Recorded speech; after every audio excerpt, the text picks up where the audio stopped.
God. I mean, we hit record. It said it's been canceled. What? Jesus Christ, man. Nice. Yeah, let's try that again. It says stop. Are we recording now? Okay. Who knows? All right. Well, anyway, welcome to the Kahuna Podcast. We'll see what happens. So yeah, I think we're set. Welcome to the Kahuna Strength. Man, all right. You're Good. not affiliated with Rojo.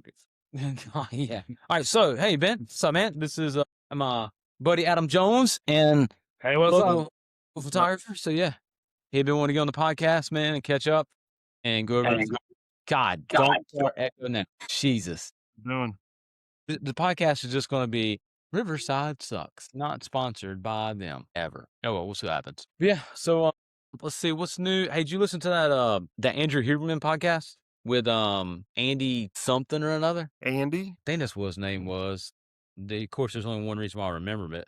So Yeah, right. I think I listened to it on iTunes, even though I follow him on Spotify now. Let me find that podcast. I think his name was. Well, without knowing the name, I can tell you no. I haven't listened to Huberman for a couple weeks. Yeah. I just found a new book series and haven't had time. It was Neuroscience Language. Nope, wrong guy. Man, how many did he release? Jesus. Andy Galpin. That's who it was. The name sounds familiar, but it probably is. Andy Galpin is a PhD executive director of the Human Performance Center at Parker University. Mm-hmm. It's good. That podcast was short, man. It was like 45 minutes, but it was interesting because he talks about building strength, building muscle, building power, and then I think one was speed, endurance, stuff like that. So like he has all these ones. You can do both, but one that I thought was pretty interesting is he was talking about. He's like for power. He's like a lot of people are like, oh, he goes power is different. He goes that's your strength plus speed is power. He's like, so if you can build those, but it was cool when he's talking about building strength because I think we had talked before about some of the ladies who are like, oh, I don't want to get bulky, that type of thing. And one of the things he mentioned, he's like, you can build strength, especially now with all the stuff we know and get bigger. He's like, but also you can build strength without getting super big. He's like, you can just be strong. And that's how you're seeing all these some of the powerlifters who are lifting crazy weight. And you're like, that guy or girl does not look like they should be able to lift that freaking weight. Mm-hmm. And he's like, strength training. He's like, yeah. And Huberman's like, yeah. And the guy's like, yeah, you could do it every day. And he's like, you could literally train for strength every day. He's like, unless you push yourself, he goes, it's about recovery time, obviously.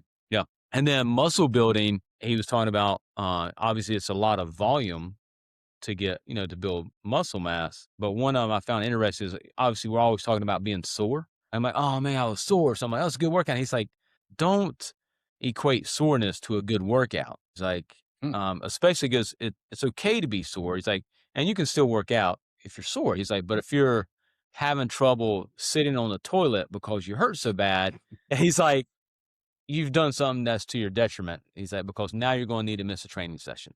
And they talked about like, because you probably feel it too. It's like, oh man, I want to miss a day at the gym. And you're like, did I lose something? I think Andrew Huberman asked him that. He goes, you don't lose anything. He goes, only thing you did is you missed an opportunity to train, which thus would get you, closer to your goals. I thought that's pretty interesting. So very interesting, especially at this stage of the game for me, because probably for the last decade, I've been on lift one day and 2 full days of recovery. Once you get over 50 years old, that muscle needs that extra time to rebuild itself. And maybe I'm doing it wrong, but when I have a good workout, I'm usually sore the next day. And in fact, I usually have that DOM, late onset muscle soreness, that second day as well. Usually if I'm working out right and I'm hydrating and I'm eating the proper nutrients, that third day I'm ready to go again. But back in the day, if I did a whole body workout, I'd skip a day and then go back, 3 times a week. Or if I did split routine, upper body one day, lower body next day, cardio, that kind of thing.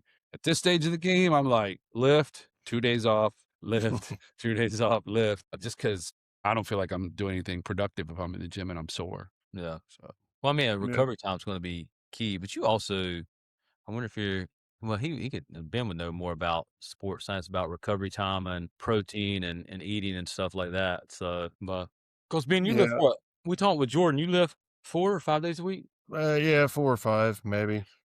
But my sessions are really short during the week.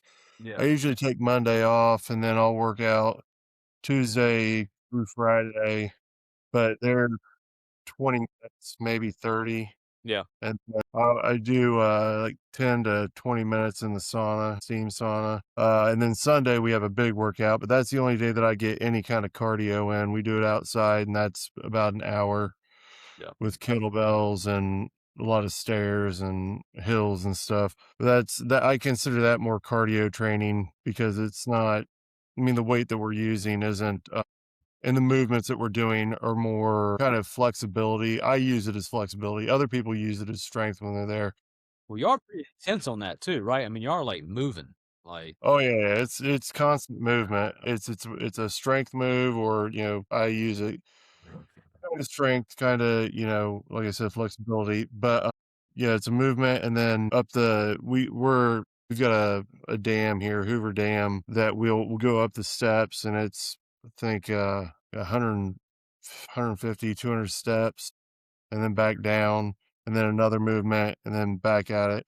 The other guys, and ladies that work out with us will carry weight vests when they're going up and coming down the steps. But at my weight, I talked with my doctor, and there's like your weight with adding 70 pounds to you is going to be more, it'll hurt your joint more yeah, than yeah, you just messed up your knees and joints. Yeah. God. And yeah. so So I'm sorry, would you consider that high intensity interval training? Is that what you're doing on yeah, Sunday? it's pretty much it. Yeah. It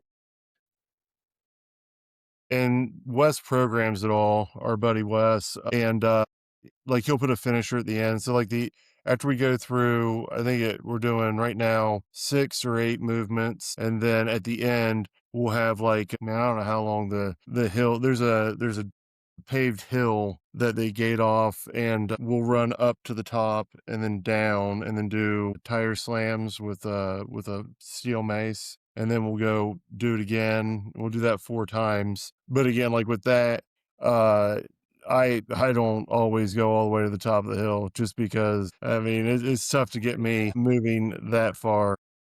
right. So, I mean, short distance, I'll sprint all day long if you guys Yeah. want. But jogging up a hill is not my forte. I know what I can and Yeah. can't do. And again, and it goes back to like recovery time. If I'm running all the way up the hill and coming back down, doing that 4 times on top of what we just did with all the steps, my recovery time, again, I really need Monday off. Whereas Yeah, how sore are you gonna be, like, the next I mean, damn. right.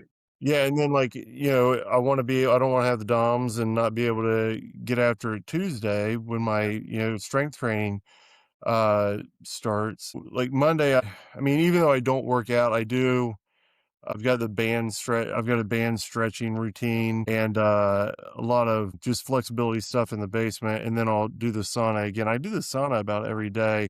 I'm not sure if that helps with my recovery or not, but, um I would imagine it does. I think it does, but I don't know the science behind it. Right. Uh, I know I just feel better after doing it. That's a But yeah. way to judge it, so yeah. Is that heat improves the circulation, you think, through your body? Yeah, it probably does. And I also take it's just a ton of supplements. Yeah. Yeah. I mean, I'm 46. I mean, creatine, Yeah. I use, NAC, I use creatine, I use biotin, I use collagen, a lot of protein powders. Hmm. Yeah, and just staying up on the water is, as everybody knows, that's super important. But yeah, I think that it does. And then like my pre-workout you know, with the first shake in the morning. But yeah, the sauna probably does help with circulation. It helps with, I know that, one of the humans I listened to, they were talking about how good it is for lymphatics, things like that. Yeah. I had a red light in it, but I think one of the cats broke it. But regardless, it's not working anymore. But red light therapy is supposed to be good at different wavelengths for circulation and for lymphatics.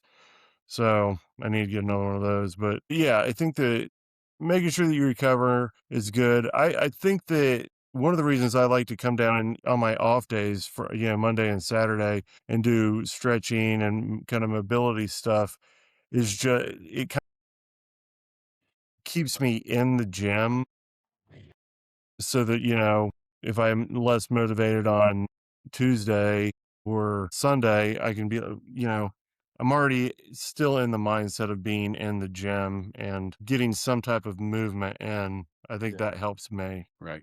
We were just talking about discipline and organization and how it helps Andrew and I, at least personally, to stay on a schedule or stay on a routine. It just makes everything just flow much smoother. Now, I was curious. Now, are you training right now specifically for strength or bodybuilding? Do you do pyramids?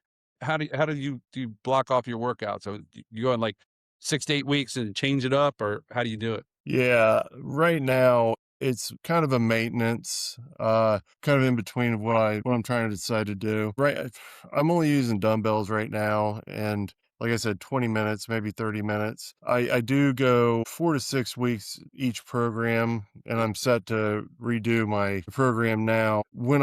So like with my maintenance stuff, I just go as heavy as I can with the dumbbells. So I only have up to 50-pound dumbbells here. So everything I do is just usually the 50 pounders. Uh, and that's just to keep kind of size on me.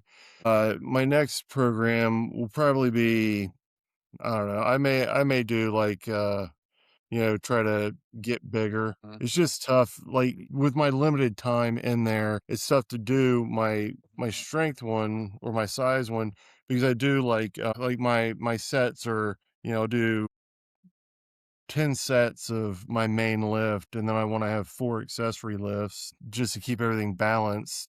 So, I mean, in order for me to do that, I'd have to probably work out in the afternoons, which is not always something I'm able to do with, my kids running around. Right. So right now I'm trying to fine tune or come up with a fine tuned program where I can build a little bit more size and, do it on my schedule. So right now your focus is maintenance, trying to keep what you got, and then your next program you're going to go for hypertrophy. You're looking at Yeah, trying to I'll do a hypertrophy size. phase. Yeah, gotcha. And then do you Yeah. ever go to a power phase or just purely strength? Heavy weights, Yeah. low reps. Yeah. Yeah, I was doing well, in like my power phase is pretty similar to when I'm trying to get bigger. Mm-hmm. Just instead of like 10 sets, because I'll go like 10 down to 3 reps. With power, I'll just do heavier weight and I'll make more drastic jumps to get to my main lift. So it'll probably be like 5 to 1, 5 sets, getting it to where I want to.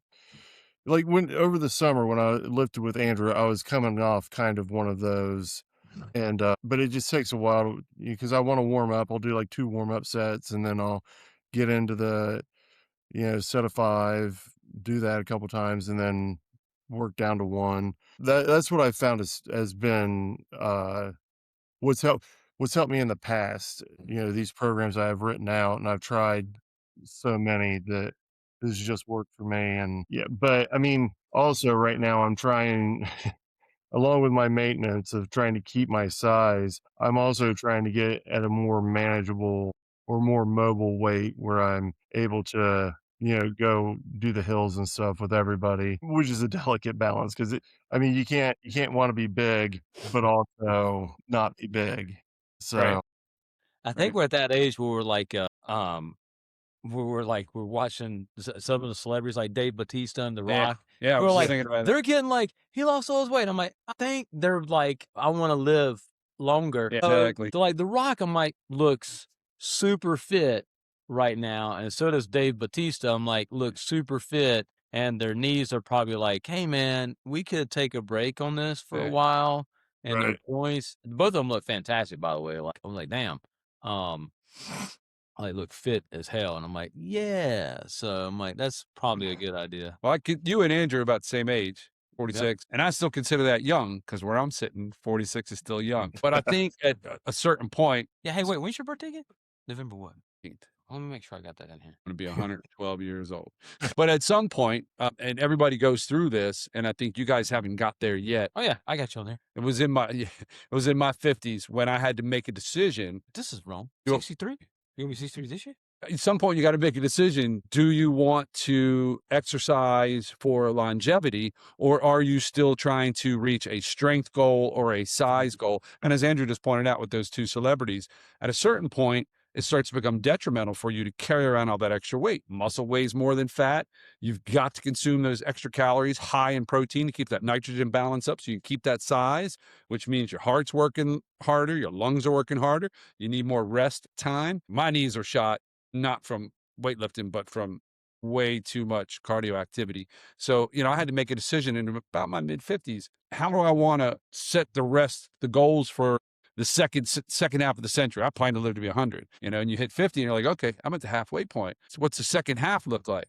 And it's kind of like in the big games, right? In football, you got to make those adjustments at halftime to what you're going to do come out in the second half. And it's not going to be the same as the first half. Right. Yeah. I can remember going to the gym when I was 25 and maybe doing one warm-up set and then going right to the heavy weights and grabbing heavy weights. There's no way I would do that now. So you have to decide, like, what do you want to be? You want to be big and strong, or do you want to be fit and healthy? Because maintaining all that weight and strength and size comes at a price. Yeah. I think I was having a little trouble. I'd suffered an injury, so I was inactive for a while, and I gained a bunch of weight. And then I knew I had to take the steps to lose that weight. And I had to make that decision at that point, because to lose the weight, I knew I was going to lose a little bit of muscle mass as well. And I said to myself, well, I'm going to be an old guy. I can be muscular with a gut, or I can just be lean all over. And so I went ahead and gravitated toward, let me work on being lean all over.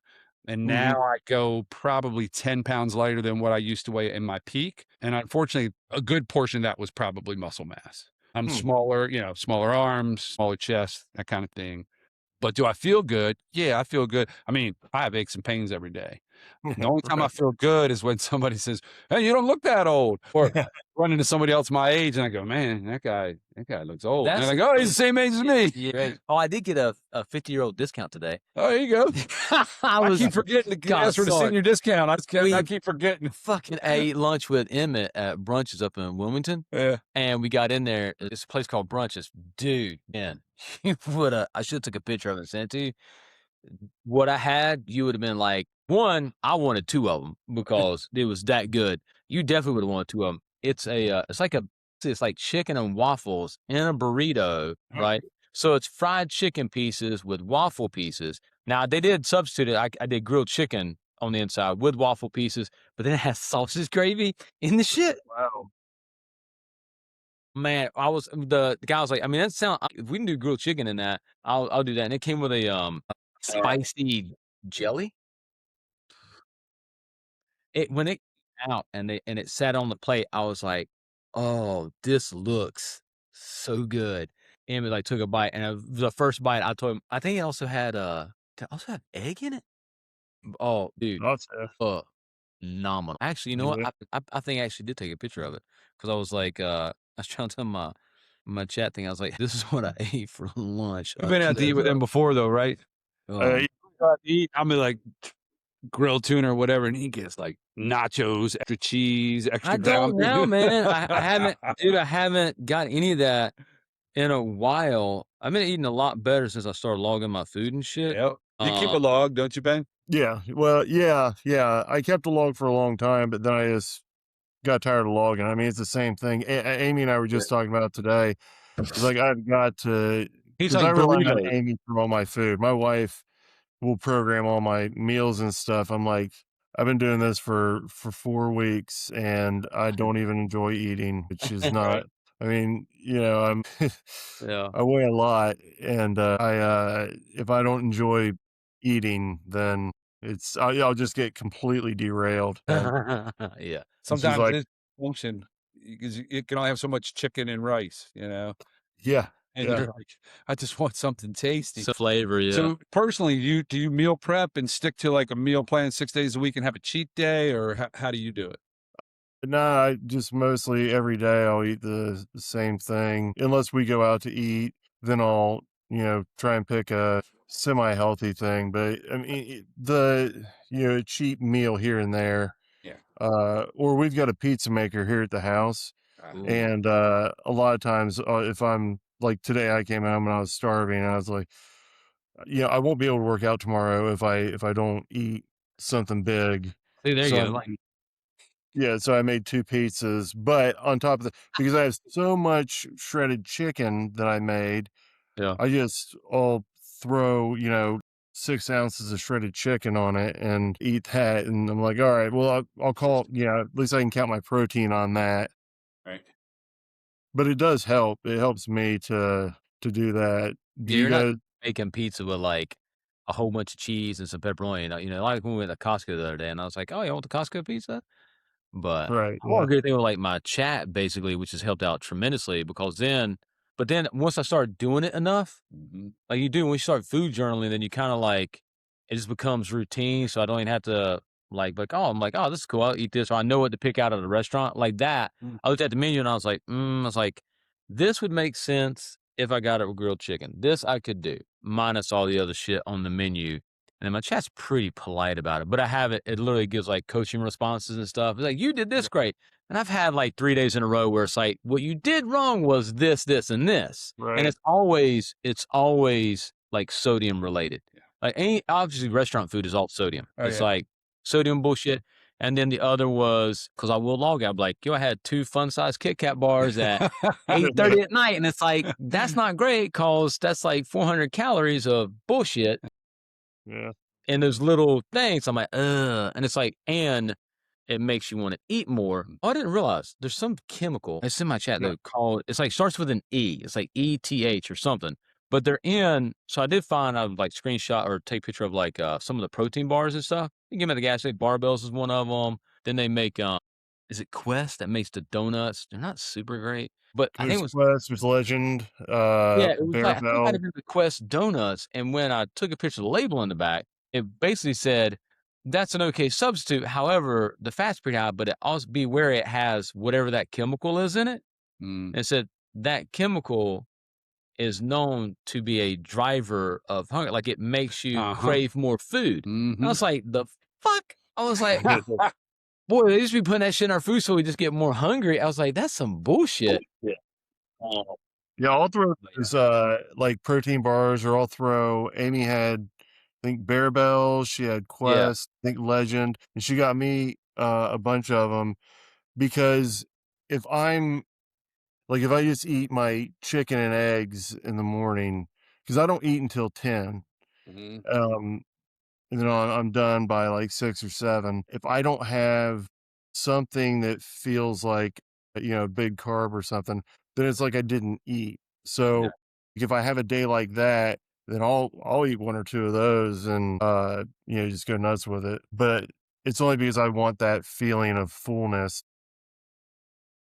To be clear, he's like eating different. You're eating, like he's eating, he's a 6'4" dude, So I'm sorry, when I'm describing what I'm eating too, by the way, the reason I'm logging my shit is I'm trying to get my weight down to like right now I'm 197 steady, which is down from like 212, which a lot of that dropped right off from just water weight, like just cut out restaurant shit. And it's like, hey, look, you don't weigh as much now. Fat fuck, you lost some water weight. And then trying to get it down. And so my whatever your metabolic basal metabolic rate right now it's around 197. Like I'm good at that. Even when we went to Disney and I ate, all they offer there, by the way, is bullshit. Sugar. It's just fucking carnival food the whole time. At least you're paying a bunch for it, man. Yeah. And at least you only offset it because you walk so fucking much. Right. Like, man. So that helped. But like, I didn't worry about food there. I was like, I'm not logging shit for the week. I mean, whatever, because I just not. But then even your brain still doesn't want to now eat some bullshit. But yeah, so I'm there. So that's why I'm logging differently. So what he's talking about, he eats like a normal human being who's like, it's just because I want to get to like 190 and be about steady Freddy right there. So, well, the secret in restaurants, why the restaurant food is so yummy. They take every recipe that you make at home and they double the salt, double the sugar, and double the fat. Yeah. And it tastes so delicious, but not good for you. My house, I cover that shit. So when I do steak, oh, they asked me, they were like, how do you make this so good? I was like, what's at a restaurant, man? You cover that in salt and black pepper and it's phenomenal. It was like, just flush it out with water. You got to drink a lot of water with it. So now, do you keep track of your macros, or you just keep track of just protein, or how do you do it? I try to keep track of my macros more than anything. I do like I try to get 40% protein, 40% carbs, and then 20% fat. I keep my calories between 2,700 and 3,000. In doing that, I've dropped, I'm probably down 10 pounds, but it's tough to have the energy because I get up at 4:30 to work out. If I cut it too much, then it's just like, oh man, I don't really want to get down there and do it. So I'm kind of wrestling with, I mean, my weight's good. I mean, I don't care that I weigh, 270 pounds. As I'm moving toward a new program, I know that if, I'm going for strength or going for heavier weights or something, my appetite's going to increase. I'm going to start eating more. I need like 3,500 calories, and doing that cleanly and cleanly and to have the energy to do it is just difficult to do for me. Right. I think it's probably a challenge for most folks, especially your size. You're 6'4", 270. I was 6'3", 6'4", yeah, 270. You're a big guy. Don't let Jackson measure you because he'll say you're shorter than you are. Right, yeah. Yeah, no, and I was between 280, 285 a while ago. I had my appendix, I got appendicitis and Oh, went to the hospital, and they're like, oh, this has to come out yesterday. And whoa. yeah, so like I took a week off, but I lost probably 8 pounds that week, and then just got back after it, and now I'm steady at 266, 270. But I don't want to. I'm not to the point where losing size is something I can accept, I guess. Yeah, no, not yet. If I was Yeah. 46, I was still bench pressing trucks and Yeah. Yeah. leaping tall Um, buildings in a single bound. Sure. Yeah. Enjoy it as much as you can. And be smart. If you warm up and you cool down and you stay flexible, you can do it a lot longer. yeah. I used to love to watch the World's Strongest Man contest. Back in the 70s and 80s, those guys were nuts. Ken Patera and those guys, just beasts, right? But none of them really lived a long time. Most of those real big guys don't make it. I mean, if they make it to 70, it's a big deal. And then we, up in the Baltimore, D.C. area, we had a small Korean man named Jun Ri, and he taught Taekwondo. And he was maybe 100 pounds soaking wring wet, and he did push-ups and chin-ups every day. Last I heard, he was alive in his 90s. And so, Wow. again, once you get to that second half, you're looking at things like, what are your goals? And I would love to still be carrying around the muscle mass I had and the strength. But I just don't know at this stage of the game. It would take a lot of sacrifice. It would take a lot of watching the calories, being dedicated to the workout. And of course, we didn't talk about sleep, which is when your body heals. Because when I was a fitness trainer in the 90s, and I used to have a little thing I used to call the triangle of wellness. Triangle is one of the strongest geometric shapes in the universe. You can't knock it over. The pyramid's been around forever, right? And what is the triangle of wellness? It's you got to eat good food, you got to exercise smart, and you got to get good sleep. If you take any one of those out of the triangle collapses. So you can eat good food and you can lift like a monster. If you're not getting, adequate sleep at night, rest, recovery, and healing, you're not going to grow. Same thing, if you're sleeping good and eating good, you're not in the gym, you're not going to grow. Lifting good, sleeping good, eating McDonald's, you're not going to be healthy, right? This guy's going to go to bed in like 10 minutes. Yeah, you get up at 4:30 to work out. Yeah. I get up at 4:30, and then I have to, make my shakes and stuff. And I'm usually down here by 10 till 5, and then work out until 5:20, 5:30, and then I'm going to go to bed early. in the sauna. And then you don't have your first meal till 10 a.m., is that right? 10 a.m., yeah. But you have a pre-workout, something with carbs to get your energy going for the workout? Yeah. Like I say I don't eat until 10. I don't have any solid meal until you're 10. consuming calories. Yeah. Right. Yeah. So like my pre-workout and all that, it's 0 calories, and the NAC and creatine, no calories. When I'm lifting heavier, whenever I'm need more energy, then in the morning I will do a protein shake. I'll mix it with coffee and frozen blueberries, and then my workouts are much better doing Right. it that. Right, yeah, because you got the energy, and that's good stuff.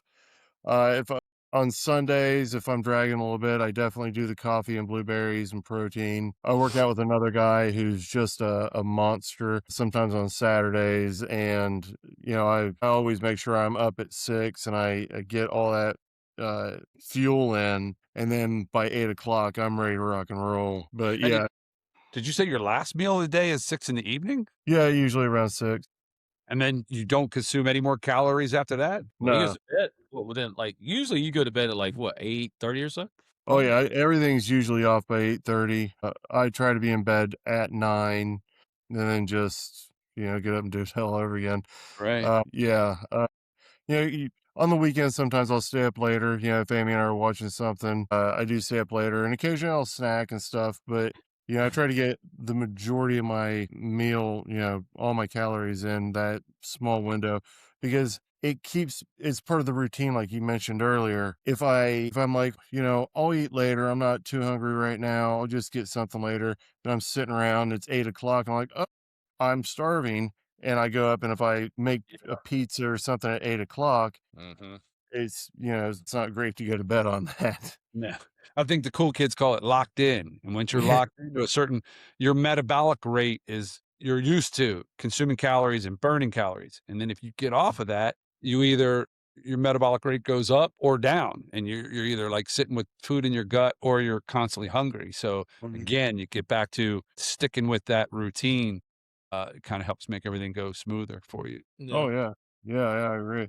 Yeah, and like Wes and those guys, have you ever done the cold plunge or any of those? Have you done a cold plunge? I have Fuck not, that but I'm shit. curious. I mean, I'm going to go jump in the ocean here in about 2 weeks, and it'll be cold. Yeah. Our buddy Wes is in his 50s, and a few years ago, he's like, yeah, I'm going to start, and he's been working out for a long time. He's an Ironman competitor, athlete. He's a Oh, yeah, he's a Wes, I healthy forgot you guy. did that. Yeah. No, Wes is, Yeah, yeah, he's that's a fit dude. he's dialed in, and he's like, yeah, I got a steam sauna and a cold plunge. I'm just going to start doing it every single day. He's doing this, and I'm not completely sold on the cold plunges, especially like directly after a workout, just because of the vasoconstriction. You're not, in my mind, you're slowing down the blood flow and the nutrient flow to aid in recovery. But if you look at West, you're just like, if you look at him from 5 years ago and you look at him now, it's like, well, something is clearly working with this. I can't explain it, but yeah, he loves it. And I know other guys that throw cold plunge in there, and but they'll do it at different times, or they'll alternate it with their sauna before a workout. And there's like, it's game changing. But I'm not too big on cold stuff, so I would assume that the cold plunge would fight inflammation, right? So yeah. like when you're in the sauna, you're increasing all that circulation, that heat, your core temperature is going up. So your circulation is improving, going to all the extremities of your body. And then you cold plunge, everything, like you said, constricts or contracts.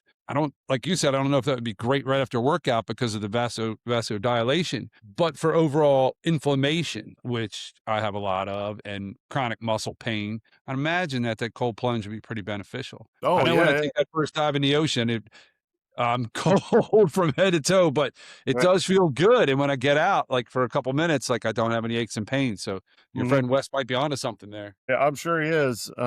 Yeah, he's doing it. And I mean, he's able to run up the hill and down the hill and all that stuff without any complaints. But I outweigh him by nearly 100 pounds, and I always go back to my weight. Anytime anybody's like, "Oh, go just do this," I'm like, "Oh, well, I weigh this much weight. I'm not sure I should do that. Let me talk to my doctors." Right. Now, you've been an athlete pretty much for how long now have you been an athlete? Well, I've been lifting weights since I was probably 12. Okay. Well, I consider that athletics. That is training your body is athletics. I'm going to guess when you were younger, not so much, but as you've gotten older, how do you handle injury? And have you had any injuries that have sidelined you from your training for any significant amount of time? Oh yeah, yeah, I have. Yeah, I had a total biceps tendon rupture when I was 39 from deadlifting. That sidelined me for I think about uh probably 4 months. But yeah, when as soon as it happened, like I heard it tear, and it was at a competition. I just held my arm up and started asking, "Hey, how do I make this better, faster?" And the guys were like, "Well, after you get it reattached." Yeah, I used BPC 157, the That's body a protector. peptide. Yep. Yeah. I injected that. I think it was a little bit lighter then. So I just dosed it based on body weight, like 0.26 to injected it at the site. Mhm. And within I think I started that about 2 months into my recovery.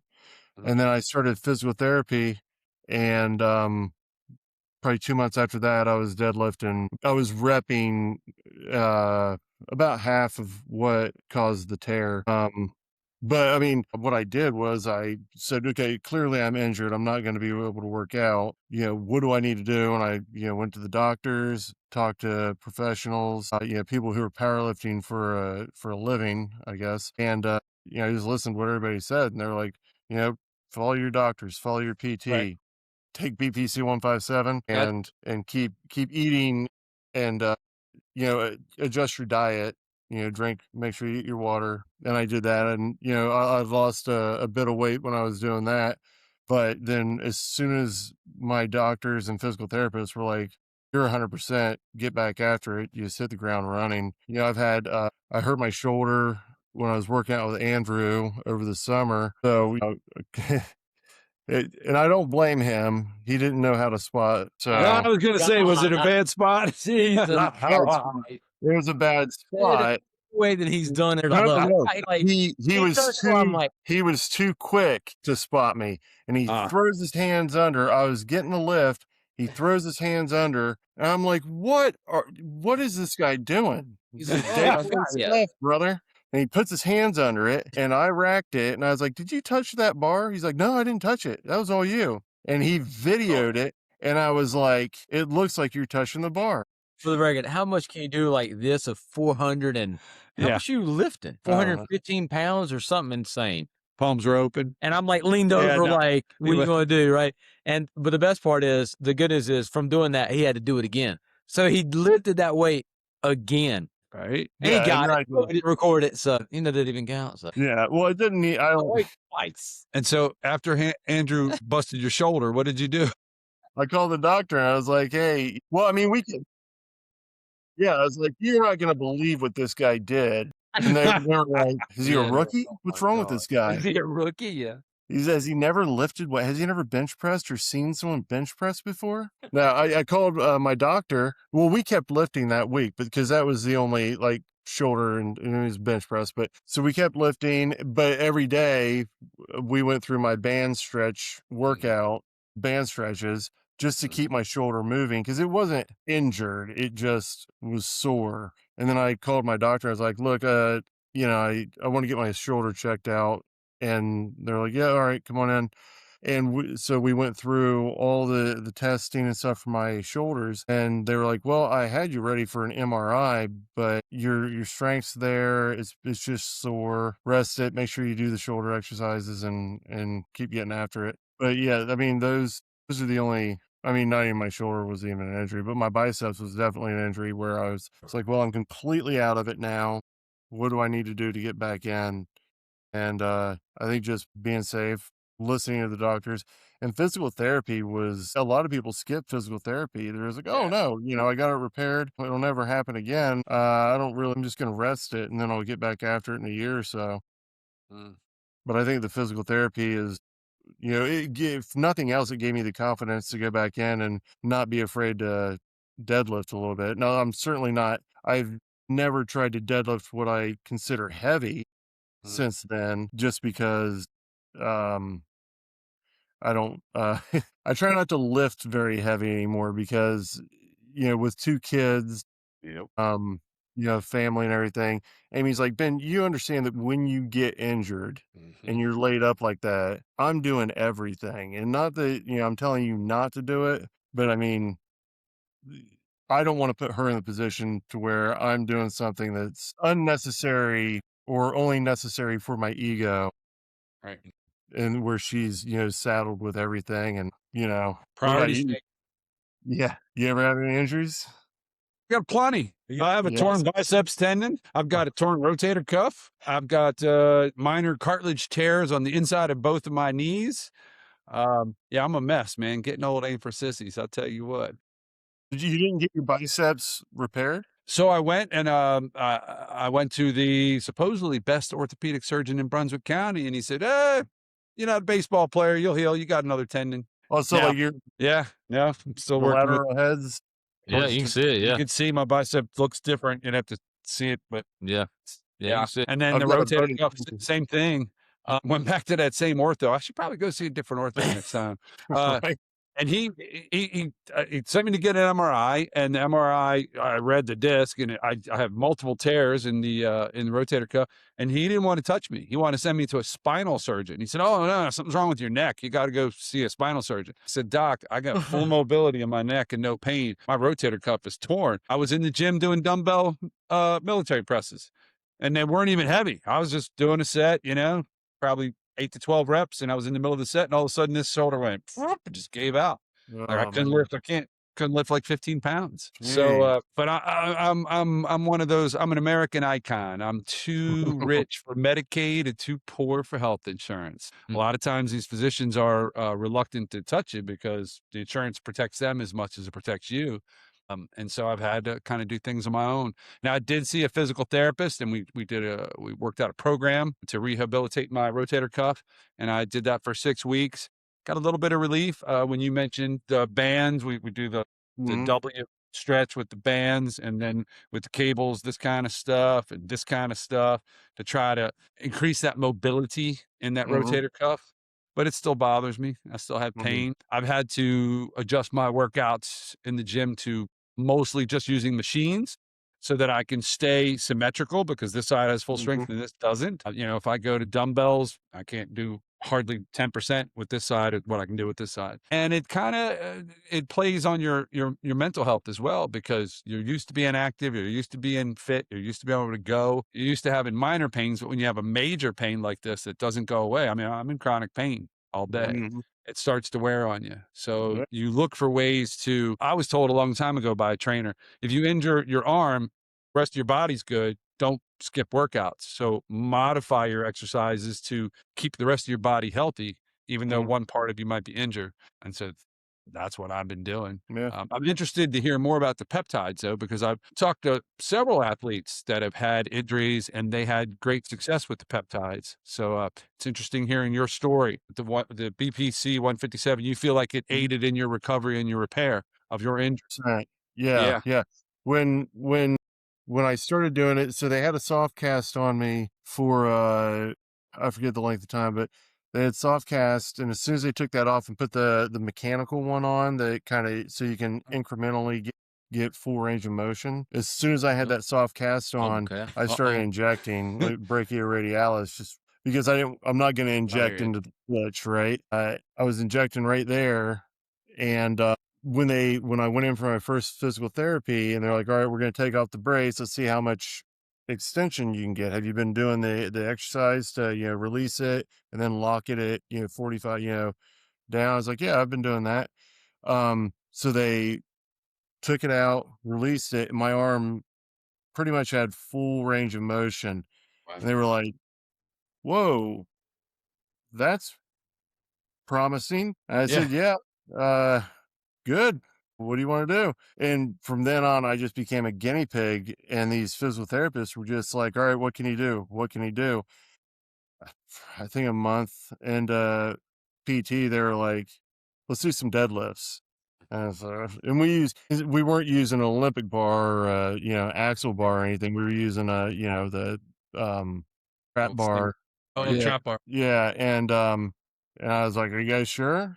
Because somebody's got to take me to the hospital. And like, dude, you're fine. We know the doctor that did this, and yeah, you're good. So I started deadlifting, and they just kept putting more and more weight on there, and we got to a point where they're like, okay, this is good stuff. So yeah, like I had incredible results with it. I got back to full strength in a short amount of time. My dad had a total knee replacement he was probably 70, and my mom was, she's like, "Hey, what was the peptide you took?" And I told her BPC 157. I injected it at the site, and that was great. Said, the only issue with that, I had it deconstituted, and I had to find a place that would sell me bacteriostatic water Yeah. to re. You had to fix it. Mhm. You can't just pick that stuff up, I guess. Right. And my mom's like, "Well, don't they make a capsule or anything? Because I'm not sure your dad's gonna want to inject." I was like, "Yeah, they make capsules." So my dad did, I think, 2 capsules 2 or 3 times a day, and it just works systemically. Right. Um, and when he went to physical therapy, they said that they'd never seen anyone, let alone a 70-year-old man, recover from knee surgery that quickly.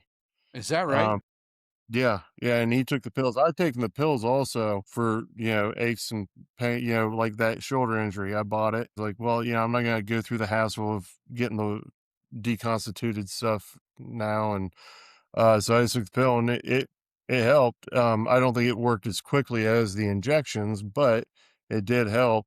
And everyone that I know that I've suggested it to, they've been skeptical at first, but afterward they was like, "Wow, that's crazy. It worked that Right. well." Now, the one challenge with the peptides right at this particular time is, to my knowledge, they're not FDA approved. So you have to make sure that you're finding a source with the COA labels that says that the ingredients in there are the actual ingredients that you're looking for.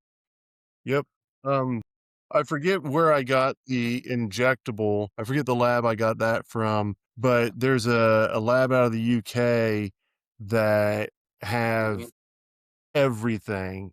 They're like, "These are our lab results. This is everything." And so I ordered it from them. They had just, it was just all out there. I mean, granted, it's online. It could be a lie, but I mean, Well, let me look it now. looked like official You know, paperwork, and and is there a different name for BP-157? Like, what is Sermorelin? No, that's a Sermorelin. peptide. Yeah, Sermorelin. Yeah, that's a different. I'm under growth hormone peptides. So yeah, sorry. No, yeah, that's. All right, No, let's you take want that BP. next. So you and your dad, you took the injectables and your dad took the oral, and it was the same company, same brand. I'm pretty sure it was the same company. Yeah, Yeah. because I think I still had the site saved, and I just sent it to my mom, and uh, they got it done. I don't think it's the same company that I went with for the other, for my most recent pill, but I'll find it and send it to you guys. See if I have it. Yeah, here you go. Andrew, I'll send this to you. Yeah. It's Healthletic. Yeah. Okay. I'm kind of a research nerd, and the peptides look very promising. Hopefully, they're going to be able to do more research and more peer-reviewed studies, and can bring some of this stuff into the public safely here in the next couple of years, because a lot of it seems very promising. And once again, it seems like the athletes and the people that are into health and fitness are kind of the test subjects. They're willing to take the risks and try some of this stuff out to see like what works and what doesn't. But all the feedback I'm getting on the peptides, not only the BPC 157, but some of the other peptides that Andrew mentioned, and I guess the popular weight loss drugs now that a lot of folks are doing for obesity is a form of peptide as well. So it looks very promising. Yeah, I agree. And, since I started, I started working out pretty young. So as soon as things like protein powders, I found out about those, every meal I had, I had a protein shake with. Before that, I was doing like the instant breakfast. My mom was just like, "Drink this also. You need the calories. It's got some extra protein in it. Drink that along with it." And then creatine came out, and I was like, "This sounds great. Let's do that." And look at all the studies they're doing with that now. Whereas when I was in high school and we were using creatine, some of the parents were just like, "Oh, well, that's steroids. That's bad. My kid's not doing it." Right. And so I think the peptides will come along Yeah. like creatine and everything else has. As far Hopefully, as I know, creatine's the most studied supplement in the modern era. They've done nothing but studies on it for the last 30 years. And every study and every peer-reviewed research shows that it is completely safe. mhm. You don't get jacked. I mean, I've done creatine. Matter of fact, I just cycled off some creatine. You do seem to hold a little bit more water weight. The muscle seems to be a little more fuller. When I was a young guy and started doing creatine, we're talking about the 90s, I did notice an increase in strength. Of course, I was lifting heavier and harder at that time. And with Recovery as Yeah, well. and your recovery with it, because doesn't I think that creatine works in like the Krebs cycle, doesn't it? Where, at the end of that cellular cycle, you've got that one hydrogen that kicks off, and before it can go anywhere, it needs another. In the creatine, as I understand it, just provides that to it so it can get back Okay. for cellular respiration and getting that going. Whereas if you just have all those little hydrogens laying around, if I'm remembering correctly from one of the classes I've taken, that is basically whenever people are like, oh, the lactic acid, it's built up and it's basically all those little hydrogen atoms, molecules floating around that have nowhere to go. They need to, and the creatine provides that, which would make sense why kind of holding more water because an H plus is water. Right. But it also gives you that energy, and your recovery time is so much better. I mean, if my boys are working out, they're using creatine, and my wife uses creatine, I use creatine, and the neurological benefits with creatine that they've found now. Just going to mention that as well. Yeah, Yeah. Yeah. it's Yeah, they've been doing studies apparently for as long as I've known. It's been about 30 years now. The daily dose for muscle growth, strength, and recovery is about 5 grams. I believe it's like a teaspoon a day.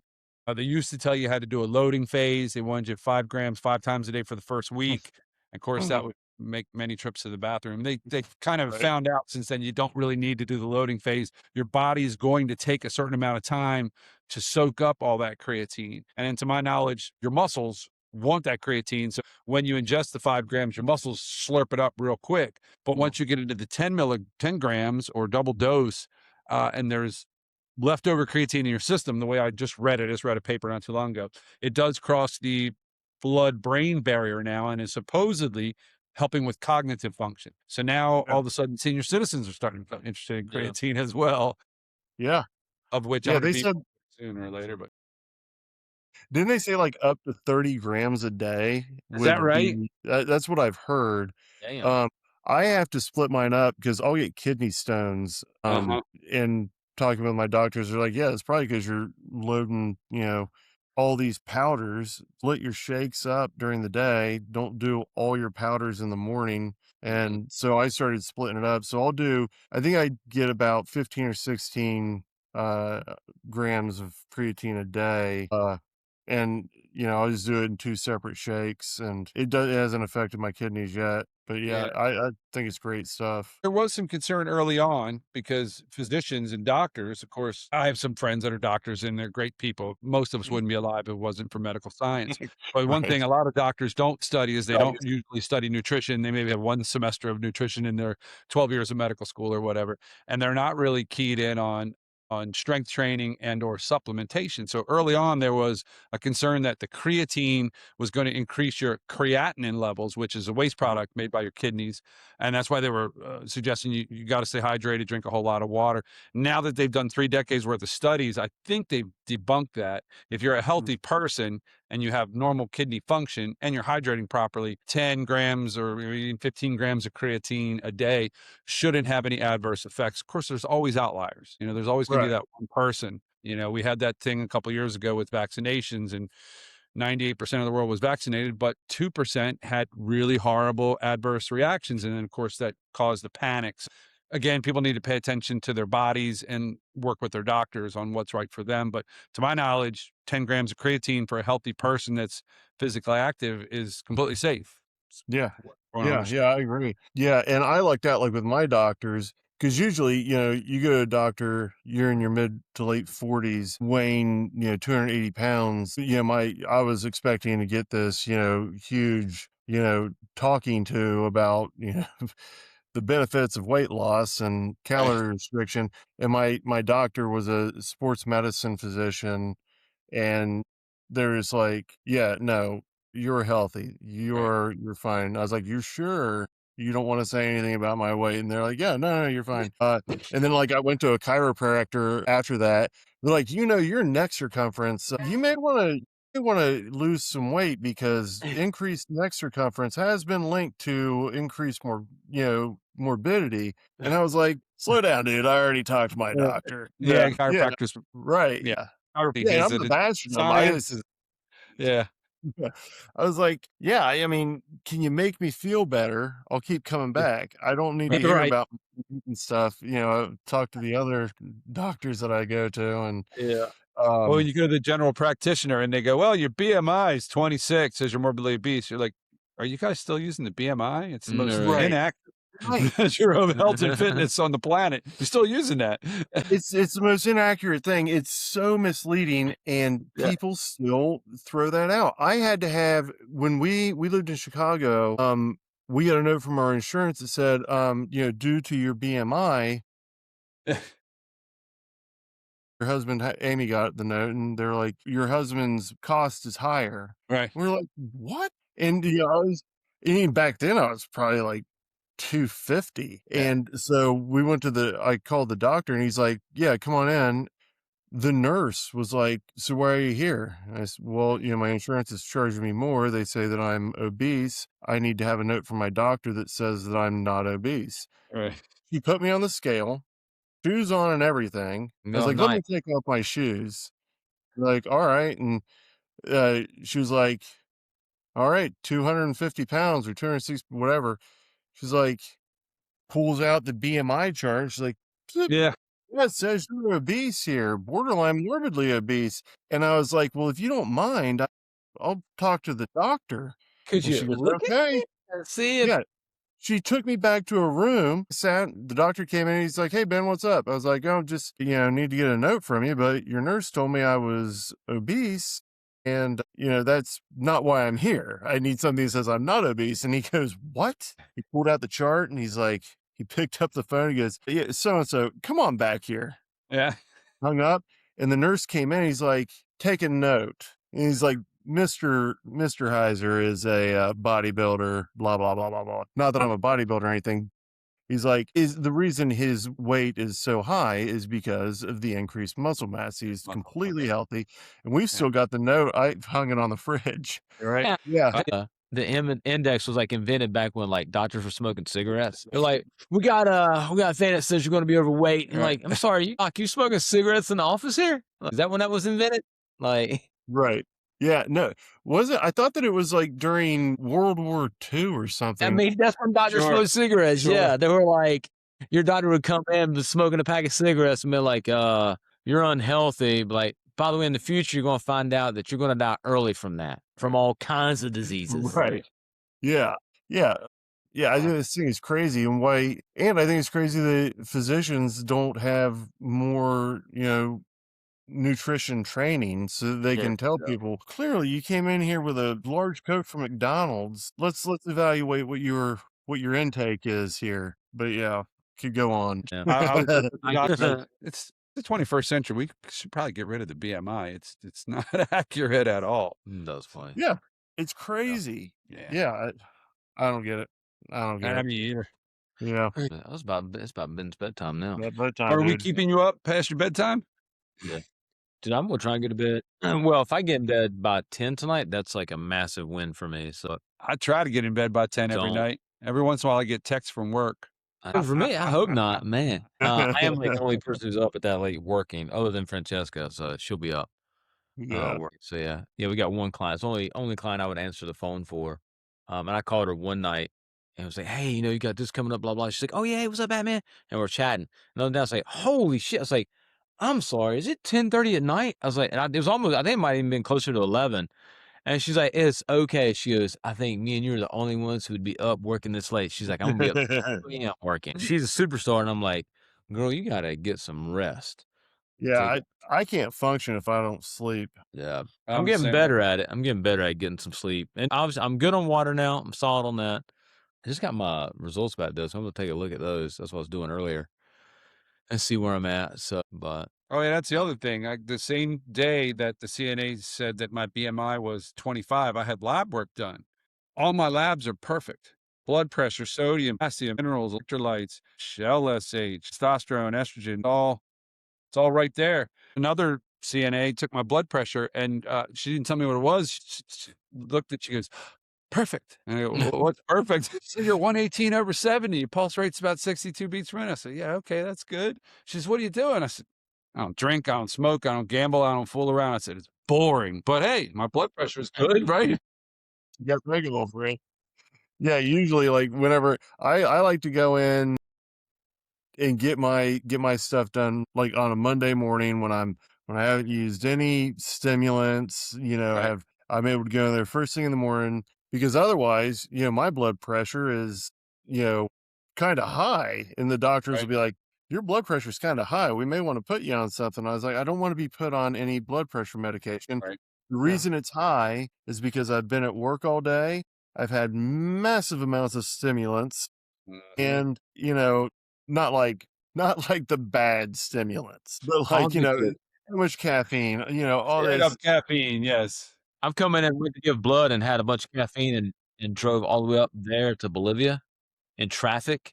And I got there and that first thing I did, they got me and they did my blood pressure. She's like, we're gonna try that again. I was like, hey, yeah, it might be I just drove like 30 minutes and I just had a lot of caffeine. And she's like, give it a Yeah. second.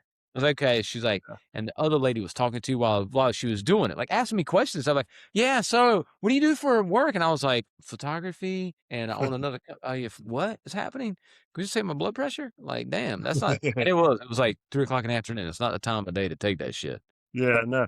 Yeah, and Yeah, like when I donate blood, I yeah, never go to like the Red Cross yeah. static building because it's the same thing. They're just like, they've turned me away before. Like, your blood pressure's too high. We've tried it 3 times. We can't do it. Let's take my blood. I need Take I'm the on blood. testosterone.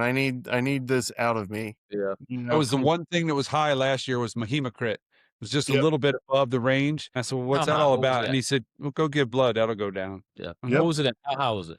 I don't know if the range is whatever, 5 to 50. Mine was at Well, it's 51 or 52 yeah. or Say something. once it crosses, I think like 45. Once it gets to 50, they're like, okay, it's high. So what is yours around, by the way? Because we talked about this because mine's been high. I'm like, Jesus, man, I like donate blood and then it's good for a minute and then it's high again. Mine's high and How high? Like 60, 50? no. It's like 50. I mean, it's not even I don't think I'm over the range. It may be like I guess 51 maybe. Bro, I Right. think mine shot up one time to like 67. Wow. Oh But that's wow. Yeah. I look at my chat because I have it record all my labs, and I think that's why it was like and the people because that's when I had taken 2RT, Yeah. but I was apparently a big. I told you that's when my half life was like 900 or 870. And they Yeah. were like, that's not your peak. Then you're peaking at like 1600 Mm. around. I was like, yeah, and they were like, that's super physiological bodybuilder status. Like, no. Mm. And then they got my hematocrit back and they were like, whoa, did she call me? She's like, stop taking it immediately. And I was like, okay, what? Like, she's like, don't, nope. I was like, okay. And then it dropped down like pretty quick. I tell you to go Um, give blood. Go do a double red donation, which I did. Which Drink is a good lot of thing. You're water. giving back to the community. Yeah, you drink a know? lot of Right. water. And then of course it was sleep. A lot of it was they were like, and my sleep schedule was horrendous. Now it's getting gradually better. Like tonight will be good. Last night was better. The night before was not great. Well, I'm sorry, no, last night was terrible. I remember why last night. The thing we talked about earlier. But the night before was good, and the night before that was pretty good. And tonight will be pretty good. So Well, my girlfriend's a night owl, so I'm going to bed when she's up, and then I'm up. I yeah. sleep. So that's always fun. But she runs to the Yeah. beat of one drummer. So I can find how high was Yeah, but my doctor was like, "No, that's normal. Like if you lived in Colorado, your hematocrit would be up there too. It's nothing to that's worry interesting you about." said that. I moved from Colorado almost 5 years ago. Oh, all right. Yeah. Oh, it was 61% at one point in time. Wow. But that's when I was doing I think was I doing 100 milligrams a week of TRT, Hmm. I think, total. I mean that was when it was at 100 or 1? 100 mg. Huh. I took it twice a week. Okay. Yeah. So yeah, it was like a good size amount, but yeah. Yeah. I mean, Sarah was happy. So I was yeah, your libido goes through the friggin' roof. And then, and I had some size on it, but I feel better now, right now, like, but mainly because I've lost weight. So I've lost weight, and which is all from, and I work out. Now, back then, my workouts weren't as consistent because I really was trying to figure out how to get time for it. So it could be twice a week. It could be 4 times a week. Recovery is perfectly fine. I was like, I don't know, I'm ever so could go for whatever I want. But now I've been working out more consistent, minimum 4 days a week, sometimes 5. And they're 30-minute sessions, maybe 20-minute, depending if I'm supersetting a lot. Like on the way back from Wilmington today, after I saw Emmett, I messaged the kid. And I was like, yo, D, can you meet me at the gym? So I was going to do it at the garage. But I was like, by the time I get home after an hour drive, I'm going to get in there. As soon as I sit down, I'm not getting up. Like, I'm like, nope. So I was like, meet me at Planet Fitness and just bring me some clothes. She's like, all right. I was like, I'll do a workout. But I did. Luckily, apparently Tuesday at like 3:00 is the time to go to the gym at Planet Fitness. I literally was like, I was doing a machine chest press, and then supersetting that with a chest supported row, which was, a couple machines over. There's nobody there. I literally did this, walked over, did that. Perfect. Come back, I did 2 warm-up sets and then 4 working sets and had nobody. I was like, this is great. By the time I got done, our workout, the only reason it took 30 minutes was because there was a 5-minute break talking because somebody was on like the cable machine. I was like, I could just, and then there was a dude standing, 2 dudes, each at the chest fly machine, just hanging, just standing. And I was like, are they going to use it or are they like, and then one like sat down, was doing rear delts with it. And then I was like, okay, he's done. He turned around to do chest flies. And I was like, and then there was Jimmy ain't crowded at 5 a.m., is it? Yeah, no, yeah. Well, in the gym at 5 a.m. except for people that are dedicated. Yeah. But there was one big dude in there. Big dude as in like just kind of big. Like he like the way a powerlifter is like just big. And he was over in the dumbbell area and just like sitting there for a while. And I was like, see, I get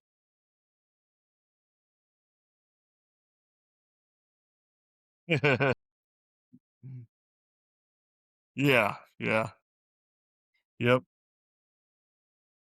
No one's ever there. Right? It's just yours, yeah. The one in our garage gym, I want to get an attachment for a row so I can do a close grip row. Even though I use the little total gym thing, works great for it, especially put bands on it. Oh yeah. Threw some bands on that thing. I was like, Oh, yeah. okay. Just get tired of setting the damn thing up. I'm like the functional fitness trainers, especially since I've injured this arm. Yeah. Cable, put a bench in or put it out, and you can do everything with it. You can raise them up, down. You can do flies, chest, arms, legs, shoulders. Cables are great because you have tension the whole time. Yeah, I'm really digging it. And we have a gym at our clubhouse, our community clubhouse, and they had 2 dumbbells and a treadmill for 5 years, and they finally invested because our HOA dues keep going up. They got a nice functional fitness machine, and you can do everything with it. I mean, it's nice and it's quick. You don't have to change plates. You just change pins. Pop, pop, pop. Go up and weight, down and weight. And again, with this injury, it helps keep me symmetrical so I can do everything the same. Or if I want to work on just isolating this injury, I can do that as well. So, do you know, if you may or may not know, there's a guy, he has a podcast. His name's Jocko. You guys heard of Jocko? Oh, yeah, of course. Yeah. Jocko Willing? Yeah, man. Yeah, he's ex-Navy SEAL, mixed martial artist. They asked him one time, they said, well, how about your workout routine? Because he's in his 50s and he's still huge and jacked. He's massive. Yeah. And he said, me and my partner work out at the gym at 4:30 every morning. And whoever was interviewed said, 4:30? Why 4:30 in the morning? That's awfully early. He said, well, I tell you what, you try to go to the gym at 4:30 in the afternoon. Try it one time. Your spouse needs you. Your coworkers need you. Your boss needs you. Your kids need you. Your neighbor needs you. Your friends need you. Everybody needs you. They all need your time. Good luck trying to work out at 4:30 in the afternoon. He says, 4:30 in the morning, all those people are in bed. You get your workout in, you get your prost shake in, and you start your day. And so again, get back to that organization, that discipline, that dedication. I would love to be getting up at 5:30 and going to the gym and working out. I just didn't sleep until 6:30, 6:45 for a while. Since I hooked up with this guy, I haven't used my alarm. I've been using an alarm clock now for 2 years, and it's great. But if I don't get to bed by 9:30, I'm not getting up at 5:30. Right. So, What's Jocko say? Discipline equals freedom. Yep. He sure does. He sure does. He's the one who said that. Dave Goggins. He was like, Dave Goggins is legit. He said that dude's crazy. Yeah. Hey, that's funny. What are your thoughts about, and you don't, obviously your main goal is muscle mass and muscle building. So you're not doing a whole lot of cardio except for supplemental, but I've been listening to podcasts by sports scientists and several different people about the importance of VO2 max. Oh, yeah. Basically, the better Yeah, or you were higher doing your that for a while, yeah. VO2 max, the increase you have in your chances of longevity. They're now directly tying VO2 max to longevity. In other words, the better your VO2 max, the longer you're likely to live. Mhm. You have any thoughts on that? I haven't looked into it too much, but from what I've heard and the little bit that I've listened to and or read, yeah, it sounds legit. Definitely something that I feel like I should look into. But again, given time constraints, I still just go for size. The bit of cardio that I do, I know that I don't know what my VO2 max would be, but I thought you were into that for a while, weren't you? Wes is big Oh, into okay. All VO2. right, yeah. But just right now, I haven't had time to train for it or get a study done to see what mine is. I'm sure that if I ask one of the doctors, they'd just be like, "Yeah, we'll set you up we'll get it scheduled for you and Sure. run it." But yeah, I think that it is legit, and everything that I've seen, it seems good, like something to work on. Sure. And you've been working out and paying attention to health and fitness now for the better part of your life, and I Mhm. have as well. I find it interesting. It's kind of like anything else. If something is legitimately beneficial, it will stand the test of time. And we've talked about a couple things that are kind of experimental here tonight. We talked about the red light therapy, the cold plunge, the saunas, and I find all that to be very interesting. But when you get back to sports science or exercise science, some of the things just don't ever change. Mm. If you've got good oxygen levels and you're eating good food and you're hydrating and you're burning calories faster than you're gaining them, and if you're doing resistance training, everything else is going to improve. And so that Yeah. stuff is just irrefutable. I'm interested because you said red light therapy. I'm interested if you stick with it, just in the future, I'd like to hear more about like what you think it benefits and what you're getting out of it. Yeah, I'll let you know. I'm sure we'll be down to the beach sometime this summer. Hopefully by then I've replaced my light and be able to report back. So red light therapy is just a certain spectrum of light, right? Yeah. So theoretically, go out and get 15, 20 minutes of good sun every day. We're going to get some Yep. red light therapy organically. Yeah, and I'll look for I heard about the red light in relation to lymphatics on Huberman and Okay. started paying more attention to that then. I think that's in one of his old podcasts, isn't it? Yeah, I think I so. believe so, yeah. I think it was that and on sleep, I believe. I I don't remember he's remember got exactly. a podcast where he talks about red light therapy and he's also talking about the importance of sleep and then doing like having a downtime and then using like red light before you go to bed too. Yeah, with- that sounds familiar. It's been a minute since I've listened to it. Yeah, I think that he said that red light, like pretty close to when you wake up, is beneficial. Okay.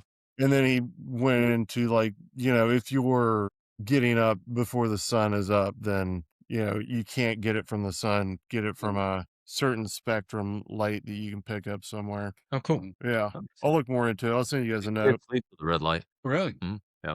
I mean, she's smart. So Our kids would we got one where you can turn it so it's a red light, and which is pretty soothing. But now they like whatever the thing puts off like a green light, which is dimmer than a bright white night light. That thing's annoying. It lights up the whole damn room. But yeah. But then on the Disney vacation, of course, the big kids slept in Jim and Desi slept in like the living room. SpongeBob on the TV all night. I was like, how do you fall asleep with that? It's not good sleep, by the way. That's my type of sleep where I'm at night, like going to bed thinking about all the other things for work. Whoever's texting me right now about a photo shoot, I'm like, you're probably texting me too. I didn't answer my phone. no, this is somebody who mentioned something on one of the Facebook groups, and immediately, like I think like 5 people immediately were like, "Kuna photo, Kuna photo, Kuna photo, Kuna photo." I mean, solid, man. Take it. So yeah. Well, cool, man. I'm gonna wrap it up so I can go home and not go to bed yet. Finish this and then go to bed. So yeah. Right on. I'm going to go to bed. Yeah, Yeah, man. me too. Yeah. Well, it's Hey, nice it's great to talk to you, man. We can do this again. Yeah. Absolutely. Thanks, bro. Absolutely. Appreciate it, man. It's my Yeah. pleasure. All right, homie. I'll talk to Kahuna you soon. Strength. All right, bro.